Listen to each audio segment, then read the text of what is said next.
आपको interest on partners loan और interest on partners capital की जनरल एंट्रीज और उसको कैसे कैलकुलेट करते हैं वो हमने सिखाया था।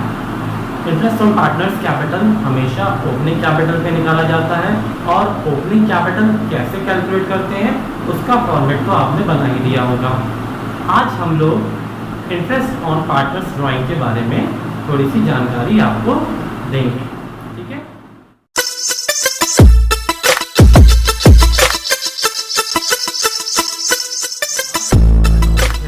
Interest on partners drawings.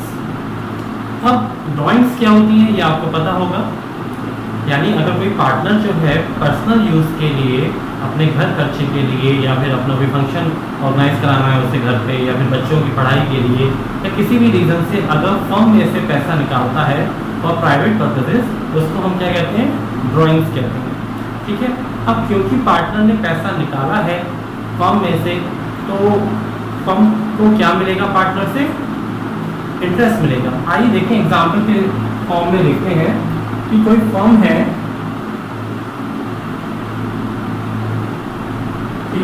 ये फर्म है, एक बिजनेस ऑर्गेनाइजेशन है, यहाँ पे बिजनेस चल रहा है, फर्म का नाम है XYZ फर्म, 3 पार्टनर हैं।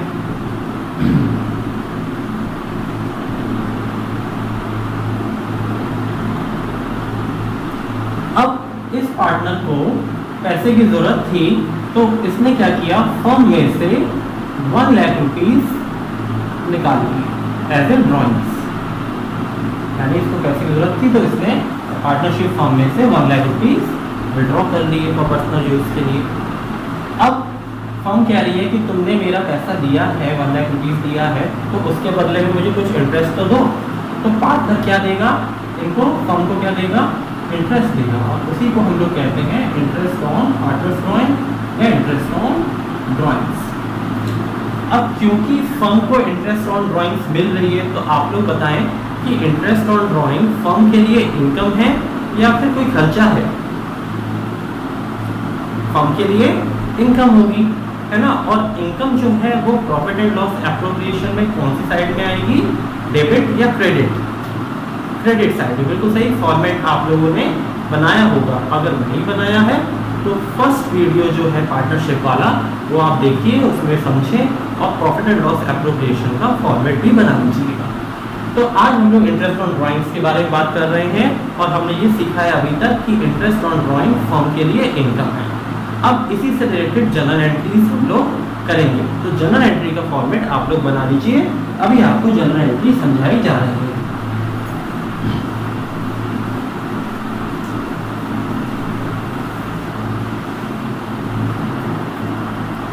जनरल एंट्री में हम लोग सबसे पहले लिखेंगे, एंट्रीज में सबसे पहले क्या आएगा, देखिए फर्म के लिए क्या हो रही है, वो इनकम हो रही है और देगा कौन, पार्टनर देंगे। इसलिए हमने आपको सबसे पहले बताया था कि अगर पार्टनर्स को अगर कुछ मिलेगा तो पार्टनर्स कैपिटल क्रेडिट होती है, और अगर पार्टनर्स हमें कुछ दे रहे हैं, फर्म को कुछ दे रहे हैं, तो पार्टनर की कैपिटल डेबिट होगी। तो एंट्री क्या होने वाली है, पार्टनर्स कैपिटल या फिर current account debit to interest on drawings account. Interest on drawing को हमने क्रेडिट क्यों किया, क्योंकि जो भी इनकम होती है वो क्या होती है, क्रेडिट होती है, ठीक है। नरेशन लिखेंगे, being interest on drawing charge from partners. Interest on drawings हमने पार्टनर से ये ले लिए, ठीक है, ड्यू हो गई इसकी, ये ड्यू की एंट्री है। इसके बाद इंटरेस्ट ऑन ड्राइंग को हम एप्रोप्रिएशन में ट्रांसफर करेंगे। अभी इंटरेस्ट ऑन ड्राइंग क्रेडिट हो रही है, तो जब ट्रांसफर करेंगे तो क्या होगा, इंटरेस्ट ऑन ड्राइंग डेबिट हो जाएगी। Interest on drawings account debit to profit and loss appropriation account, ये ट्रांसफर की एंट्री है। इसकी नरेशन लिखेंगे, being interest on drawings transfer to profit profit and loss appropriation account.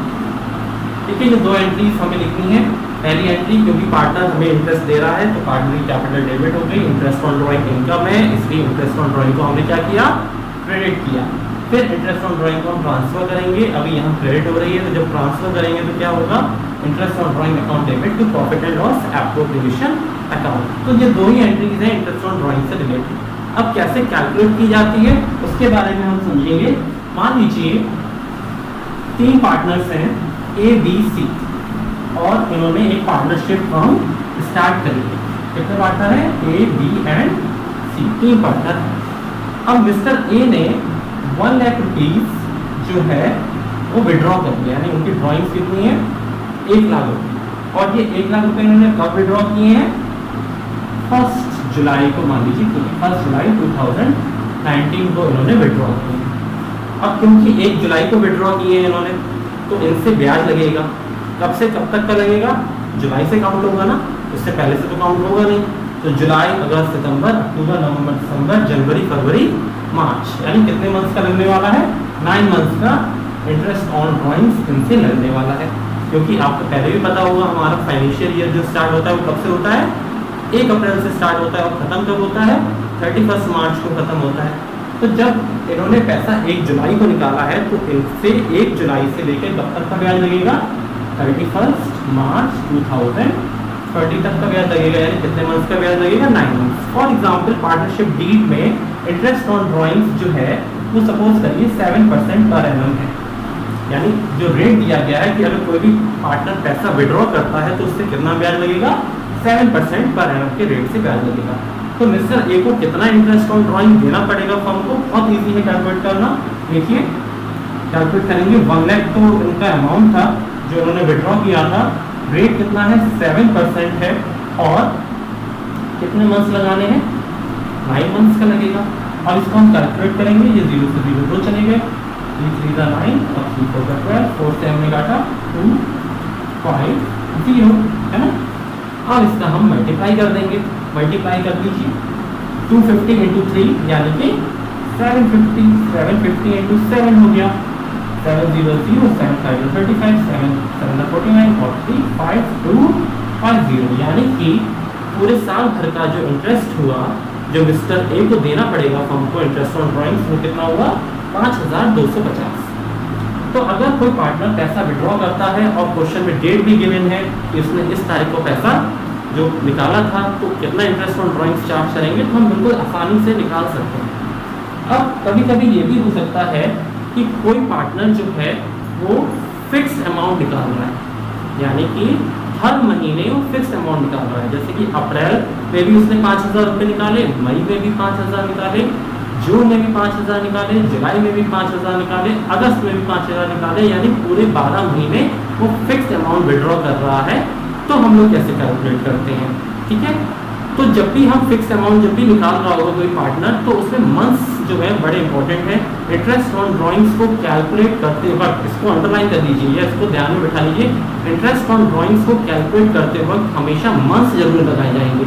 और कितने मंथ्स लगाए जाएंगे वो अभी हम समझो, कितने मंथ्स लगने वाले हैं ये समझने के लिए ये चार्ट आपको बनाना पड़ेगा और इस चार्ट के अकॉर्डिंग ही हम लोग इंटरेस्ट ऑन ड्राइंग्स कैलकुलेट कर सकते हैं। जैसा कि अभी बताया कि अगर कोई पार्टनर फिक्स्ड अमाउंट निकाल रहा है हर महीने, तो ये हमारे मंथ्स काम में आने वाले हैं। जैसे कि अगर कोई partner beginning of the month यानी कि हर महीने की पहली तारीख को पैसा निकाल रहा है और वो भी फिक्स यानी कि हर महीने 5000 रुपये निकाल रहा है, फिक्स निकाल रहा है, तो 6.5 मंथ लगने वाले हैं। अगर मिडिल यानी कि हर महीने की 15 तारीख को अगर पैसे निकाल रहा है तो 6 महीने लगने वाले हैं। और अगर हर महीने की आखिरी तारीख को 30 या 31 को पैसे निकाल रहा है तो 5.5 मंथ लगने वाले हैं, ठीक है। जैसे कि फॉर एग्जांपल कोई पार्टनर है जिसका नाम है मिस्टर ए, वो हर महीने 5000 रुपये निकालता है, ठीक है। तो साल भर में उसने कितने निकाले, 5000 इंटू 12 कितने को निकाले। अब मान लीजिए इंटरेस्ट का रेट जो है ड्राइंग्स का, यानी उसने जब पैसे निकाले तो उसे ब्याज देना पड़ेगा। तो क्वेश्चन में दिया गया है कि मान लो 6% उससे ब्याज लगेगा। तो टोटल अमाउंट निकाला 60,000 पूरा 12 महीने तक निकाला, लेकिन निकाला कब? हर महीने की पहली तारीख को। उससे इंटरेस्ट कितना चार्ज होगा? 6%। तो कितने मंथ्स लगेंगे? 6, 6.5 महीने। इसको हम इस तरीके से भी लिख सकते हैं, ठीक है। और अगर वो मिडिल में निकाल रहा है तो 6 महीने लगेंगे, है ना। अगर मिडिल में निकाल रहा है तो कितने महीने लगने वाले हैं? 6 मंथ्स। और अगर एंड में निकाल रहा है तो यहाँ पे 5.5/12 हो जाएगा। तो ये था अगर मंथली निकाल रहा है। अब बात आती है कि अगर वो क्वार्टरली निकाल रहा हो तो कितने मंथ्स लगेंगे। अब आपको जैसे पता होगा कि एक साल में महीने तो होते हैं 12, जैसे कि स्टार्टिंग होती है फाइनेंशियल ईयर की अप्रैल, मई, जून, जुलाई, अगस्त, सितंबर, अक्टूबर, नवंबर, दिसंबर, जनवरी, फरवरी, मार्च। कितने महीने होते हैं? 12। और एक क्वार्टर जो होता है वो कितने महीने का होता है? 3। यानी कि एक साल में कितने क्वार्टर हो गए? 4 हो गए। 1, 2, 3, 4। अप्रैल, मई, जून, जुलाई, अगस्त, सितंबर, अक्टूबर, नवंबर, दिसंबर, जनवरी, फरवरी, मार्च। तो एक साल में क्वार्टर कितने हो गए? 4 क्वार्टर हो गए। अप्रैल, मई, जून, जुलाई, अगस्त, सितंबर, अक्टूबर, नवंबर, दिसंबर, जनवरी, मार्च। अगर कोई पार्टनर एक क्वार्टर में 10,000 रुपये निकालता है तो पूरे साल भर में उसने कितने निकाले होंगे? यानी एक क्वार्टर में 10,000 निकाले। तो एक, जैसा कि आपको पता है कि एक साल में कितने क्वार्टर होते हैं? एक साल में 4 क्वार्टर होते हैं। तो 10,000 × 4, यानी पूरे साल भर में उसने कितने रुपए निकाले होंगे? 10,000 × 4, 40,000 रुपये निकाले होंगे। और इंटरेस्ट का रेट अगर 6% है तो, और बिगिनिंग ऑफ क्वार्टर निकाला, यानी कि इस क्वार्टर की पहली तारीख को निकाला, 1 अप्रैल को, फिर 1 जुलाई को, 1 अक्टूबर को और 1 जुलाई को, जनवरी को, सॉरी, अगर 1 जनवरी को पैसा निकाला तो 4 बार निकाला तो कितने मंथ लगने वाले हैं? 7.5 महीने, ठीक है। हाँ, अगर कोई partner middle of the quarter निकाल रहा है, यानी अप्रैल, मई, जून का मिडिल कितना होगा? 15 मई होगा। अगर 15 मई को वो पैसा निकाल रहा है, यानी मिडिल ऑफ द क्वार्टर निकाला है, तो एक साल में 4 क्वार्टर होते हैं, 6% रेट है। अगर मिडिल में निकाल रहा है तो कितने मंथ्स लगने वाले हैं? 6 मंथ्स लगने वाले हैं, ठीक है। और अगर एंड में निकाल रहा है, यानी कि इसका एंड ऑफ द क्वार्टर कितना होगा? अप्रैल, मई, जून का, यानी 30 जून को निकाला, 30 सितंबर को निकाला, 31 दिसंबर को निकाला और 31 मार्च को निकाला, यानी at the end of the quarter निकाला अगर उसने पैसा, तो कितने मंथ लगने वाले हैं? 4.5 महीने लगने वाले हैं, ठीक है। तो ये क्वार्टर का समझ में आ गया होगा।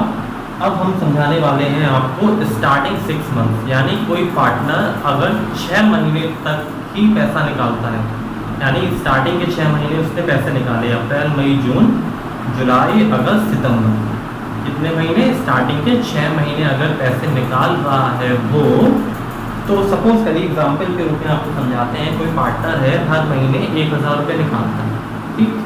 तो लेकिन निकाले उसने सिर्फ 6 महीने लगे, तो उसने पूरे साल भर के अंदर कितने रुपए निकाले होंगे? जैसे अभी बताया था 1,000 रुपये निकाल रहा है और सिर्फ 6 महीने तक निकाले, यानी साल भर में उसने कितने रुपये निकाले? 1000 × 6, यानी कि 6,000 रुपीज़ निकाले हैं, ठीक है।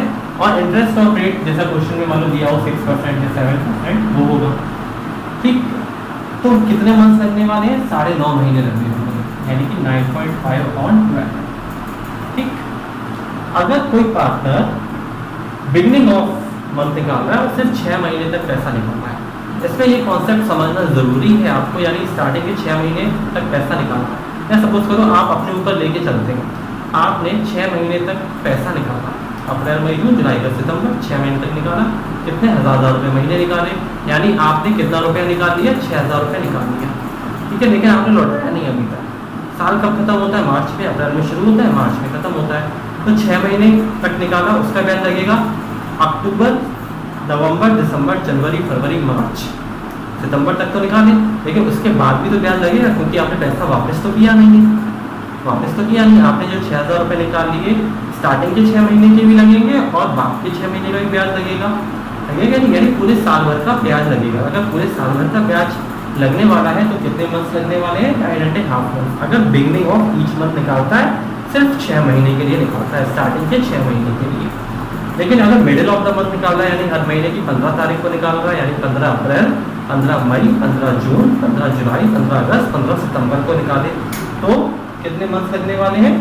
9 मंथ्स लगने वाले हैं। और अगर एंड ऑफ द मंथ निकाल रहा है तो कितने लगने वाले हैं? 8.5 मंथ्स लगने वाले हैं, ये तो था स्टार्टिंग के 6 महीने लगने वाला है। जो भी हम इंटरेस्ट का कैलकुलेशन कर रहे हैं पूरे साल भर का कैलकुलेशन कर रहे हैं कि एक साल में एक पार्टनर को कितना इंटरेस्ट और ड्राइंग देना पड़ेगा। अब बात आती है एंडिंग 6 मंथ्स, यानी कि लास्ट के 6 महीने निकाल रहे हैं। लास्ट के 6 महीने कैसे शुरू होंगे?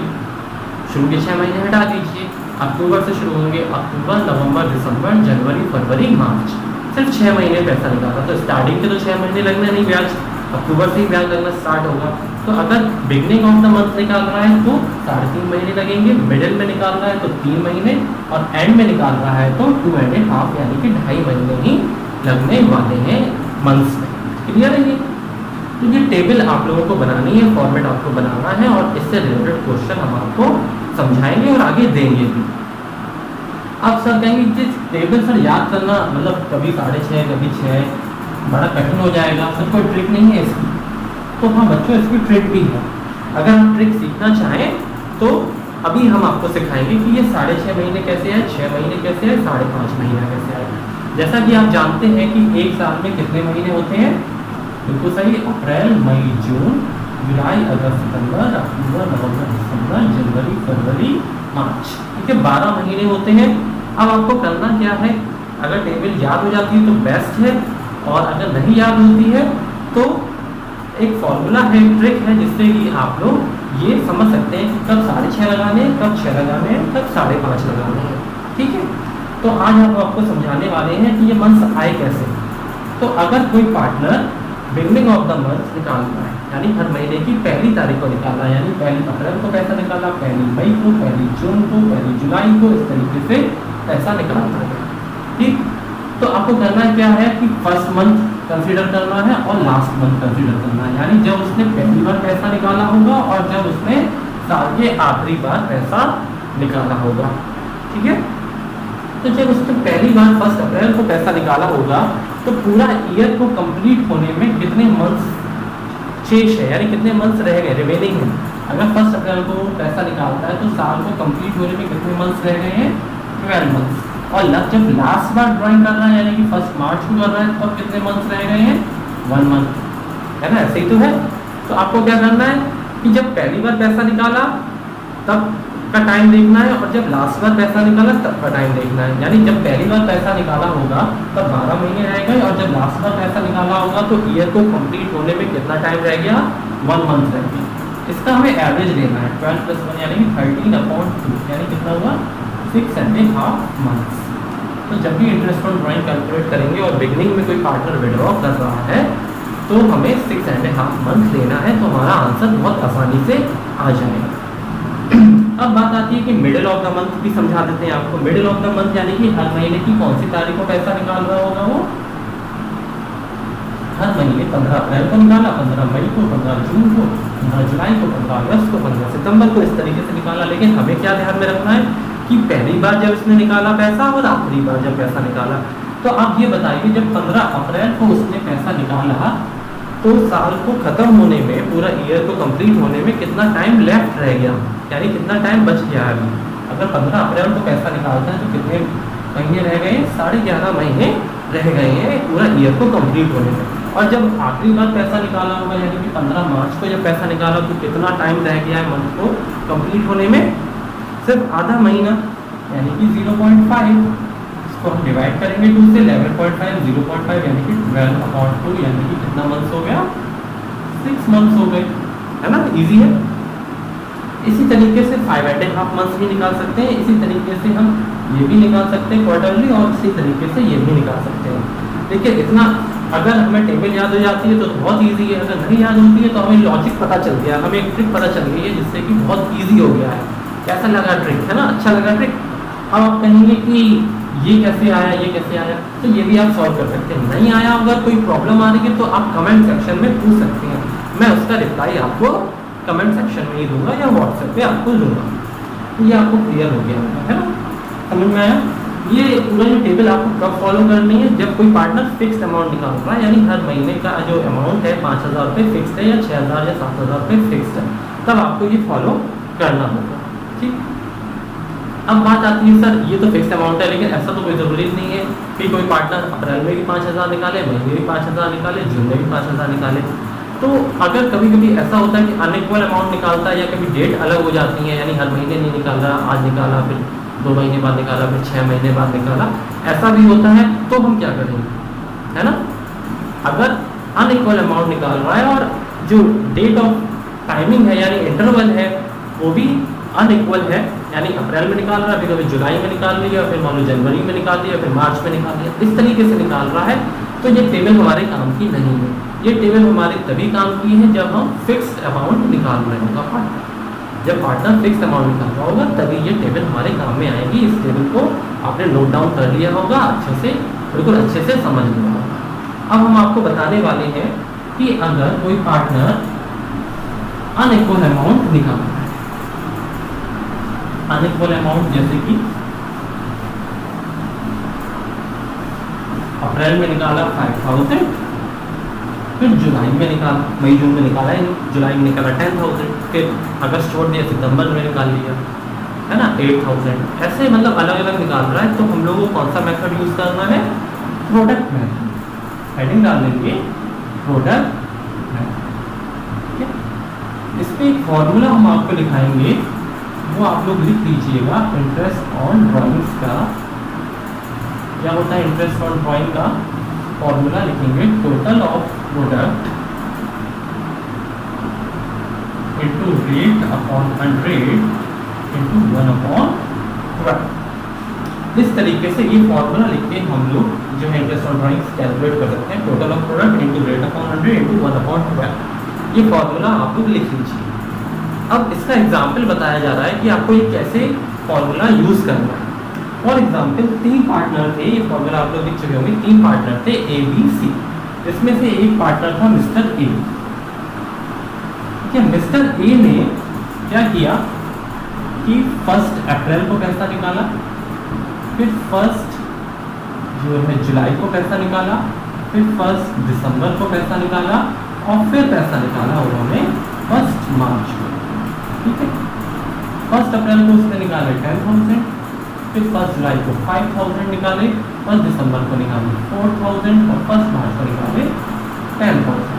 ठीक है, यही है। तो आपको करना क्या है, पहले तो मंथ लिख लेना है, फिर क्वेश्चन में दिया होगा कि कौन से मंथ में कितना अमाउंट उसने विड्रॉ किया है, ये भी क्वेश्चन में दिया होगा आपको। ठीक, अब आपको देखना है कि मंथ्स लेफ्ट का एक कॉलम बनाना है, यानी कि अगर 1 अप्रैल को निकाला है तो साल खत्म होने में कितने महीने बकाया रह गए हैं।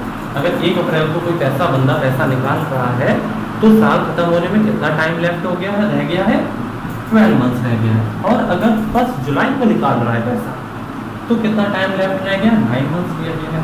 और अगर 1 दिसंबर को निकाल रहा है तो दिसंबर, जनवरी, फरवरी, मार्च, तो कितना टाइम रह गया है, तो आप कहेंगे सर 4 मंथ रह गया है। और अगर 1 मार्च को निकाला है तो बस 31 मार्च खत्म हो जाएगा ईयर फाइनेंशियल, तो कितना टाइम रह गया, 1 मंथ रह गया। अब हम क्या करेंगे, कॉलम और बनाएंगे प्रोडक्ट। ठीक, और प्रोडक्ट करना है 10,000 इंटू 12, यानी कितना होगा 1,20,000, 5,000 इंटू 9 45,000, 4,000 इंटू 4 16,000 और 10,000 इंटू 1 10,000। ठीक है, अब हम क्या करेंगे, जो प्रोडक्ट आया है इसका टोटल कर लेंगे। अगर हम इसको जोड़ेंगे तो आप देख लें कितना आएगा, 5 और 6 11, 1 और 2 3, 3 और 4 7, 7 और 1 8, 8 और 1 9। ठीक है, टोटल किया 1,91,000 आ गया। एक बार फिर से चेक कर लें, 45 और 10 55, 55 और 16, यानी कि 71, 71 और 120 191, टोटल आ गया 1,91,000। अब वही हम लोग फॉर्मूला यूज कर लेंगे जो अभी हमने आपको लिखाया था। ठीक है, क्या फॉर्मूला लिखाया था आपको, जरा ध्यान बताएंगे। हाँ, बिल्कुल सही बताते रहिए, तब तक हम इसको रब कर देते हैं। टोटल को ध्यान रखना है, टोटल कितना आया था 1,91,000। तो इंटरेस्ट ऑन पेज ड्राइंग, क्या फॉर्मूला बताया था भाई, टोटल ऑफ प्रोडक्ट कितना आया 1,91,000 इंटू जो भी क्वेश्चन पे रेट दिया हो, सपोज करो 7% दिया गया है ना, इंटू 1/12। तो total of product into rate upon 100 into 1/12। तो इस तरीके से जब हम सॉल्व करेंगे तो हमारा आंसर आ जाएगा। ठीक है, तो कैसा लगा वीडियो, समझ में आया आपको इंटरेस्ट ऑन ड्राइंग? अगर फिक्स अमाउंट निकालता है तो कैसे निकालना है, और अगर अनइक्वल अमाउंट निकाल रहा है और डेट भी कभी ऊपर कभी कौन सी डेट है कभी कौन सी डेट है, तो क्या तरीका होगा वो उसका भी फॉर्मूला हमने लिखा है। तो वीडियो आपको अगर अच्छा लगा हो तो वीडियो को लाइक जरूर करिएगा और अपने फ्रेंड्स के बीच में सब्सक्राइब भी जरूर करिएगा, क्लासमेट के बीच में सब्सक्राइब जरूर करवाइएगा। और आगे अच्छी अच्छी वीडियो देखने के लिए आप थोड़ा वेट करें और फिर अगला वीडियो हम जल्द पेश करेंगे। तब तक के लिए बाय।